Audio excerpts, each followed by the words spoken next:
In 2022, Formula One's silly season may have ended, but the drama's still going on every day. The name of the group is Oscar Piastri, the man that every team has been trying to get their hands on. He's decided he wants to go, but that's not the end of it. In today's video, we'll be talking about all the drama so far and what everyone in the F1 world thinks of it. First off, here's a rundown of the drama. There's no doubt about the fact that the 2022 season has been one of the craziest in years. With Ferrari's ups and many downs, Max Verstappen's insane dominance and Sebastian Vettel's surprise retirement, there was no shortage of things to talk about this year. But the one thing that was above everything else was the Oscar Piastri drama. The guy was pretty natural pick for the 2023 grid, just like Charles Leclerc and George Russell, one of the most talented drivers at the moment. He was also a Formula 2 and 3 champion, which meant he had tons of potential already. So when Alpine finally announced that they had signed Piastri for the next season, nobody was shocked that he had a set, with the void left by Fernando Alonso moving to Aston Martin in the seat that Vettel left. Oscar was the top pick to fill those shoes. Except it was only Alpine that thought that. Barely a few hours after they announced their signing, Piastri took to Twitter to announce that he actually hadn't signed anything with Alpine and they'd actually made the announcement without his permission. Naturally, there was just one question left. Who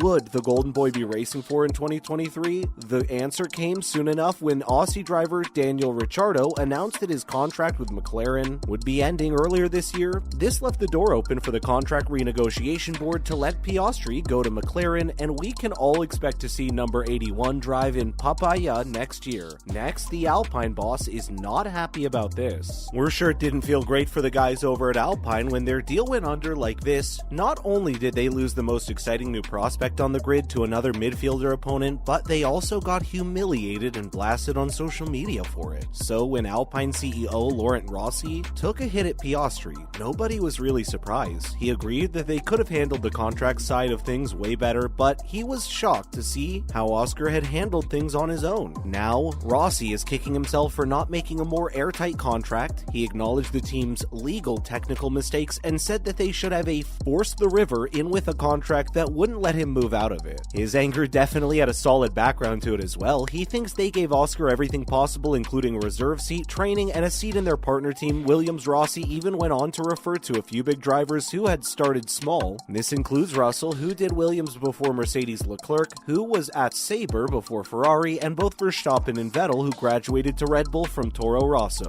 To put things simply, Rossi said that Piastri thinks he's better than Williams. He mentioned that McLaren might have a much better performance overall, but he didn't expect that after so much support and loyalty, Piastri would still use the back door and find a better deal for himself. At least we can all agree on one thing: this might just be the messiest breakup in F1 history. Now, Alpine might be making a big decision. Everyone's wondering one thing about Oscar now, and it's whether he knows the damage he's caused over at Alpine. After the whole saga, the team actually could be making a huge decision that would impact a lot of future drivers. Most teams in Formula 1 have something called a driver's academy, which is where they train young drivers to move up the ranks in Formula 3, then 2, before a lucky few ones end up in the 20 Formula 1 drivers. But after all this, Laurent Rossi thinks Alpine should get rid of their young driver program for good. Piastri's been part of their academy since 2020, and now he's pulled a complete 180 and refused to sign with the team instead of moving to a different one entirely. Most of the paddock actually agree with Rossi and saying that Oscar should have been much more loyal to the team that he's been supporting his whole career long, so instead of leaving the first chance he got. One of the biggest allies has been a powerful one, Mercedes boss Toto Wolff, who even said that Mercedes would treat junior programs a lot more carefully after their fiasco. Now Rossi thinks the kind of thing would make the market too fluid, and he doesn't see any reason to invest in drivers after this. His only other option, according to him, is to make the contracts much stricter and tighter, which the driver might not like or want to sign. He made it pretty clear that he might not want to sign any drivers after the current batch finishes their contracts. What's more, another team is joining the Piastri drama. By now, we know literally everyone on the grid wanted a piece of Piastri, and McLaren might just be the lucky ones this year since they got him locked in. But before the season even ends, another huge team has decided to give its 2 cents on the situation. Christian Horner, the current Red Bull boss, already has the main world champion contender in one of the seats. When you've got Max Verstappen, there's not much you could ask for. Add Sergio Perez to another seat, and you've got a legal combination that's been maintaining a position at the top this entire year. But now Horner says he regretted not signing Piastri to the Red Bull Driver Academy when he had the chance. In a podcast interview, he said that Oscar had driven for Arden in Formula tug-of-war, which is the team Horner founded with his brother and had shown off his talent in Formula Renault as well. Back then, he had the chance to hire a young driver, and he regrets that he didn't take it. He also called his F2 and F3 achievements phenomenal and said that Red Bull would never have to let him go the way Alpine did. He went on to say that the team would keep him under lock and key, and while he mentioned that he didn't know the exact details of the situation or what was that doomed the contract, he admitted that it was probably an unexpected situation on both sides. Ahead of that, he added that there would be huge expectations on Oscar now since he's driving alongside Lando Norris, who's proven his worth in the 2022 season and is one of the biggest rising talents on the grid right now, but in the end, he believes that Piastri's talent just like everyone else in Formula 1 world. Now for other updates from the grid. First, an ex-world champion speaks out on the situation. Nico Rosberg has very strong Formula 1 roots, being the son of the legend Keke Rosberg. He didn't do too badly for himself either, as he was the World Drivers' Champion in 2016 when he raced for Mercedes. Now he worked for Sky Sports F1, which means he had a lot to say about the whole situation. His biggest concern about the situation is how hard it would be for Oscar to compete against Lando, the British driver is known to have insane speed on the track, and that's one of the biggest reasons his teammate Ricciardo was the one to get axed from the team. Rosenberg went on to call Lando world class and even said he has the potential to a world champion. He made a great point since he said that Daniel Ricciardo was one of the best drivers in the world and he still found it tough to battle with Lando. The final verdict by Nico was that it was a brave move to join F1 like this, with a teammate who's proven himself to be one of the best in the world. Next, here are the top picks for the leftover seats. After all the drama's gone down, the remaining teams are still looking to fill their seats with some talented drivers for next year. And here's who we think will be taking over 2023. First off, there's a solid chance Pierre Gasly will be taking Alonso's seat at Alpine. This leaves the junior Red Bull team's door open for another rising star, Nick De Vries, who drove in Albon's place in Monza. Finally, since Latifi is officially done with Williams, there's a chance Mick Schumacher will take his place. Lastly, the grid isn't happy with the big guns. Finally, the FIA has released the calendar for the 2023 season, which has a record number of 24 races starting in Bahrain in March and ending in Abu Dhabi in November, but apparently this was done without keeping the actual F1 teams in the loop.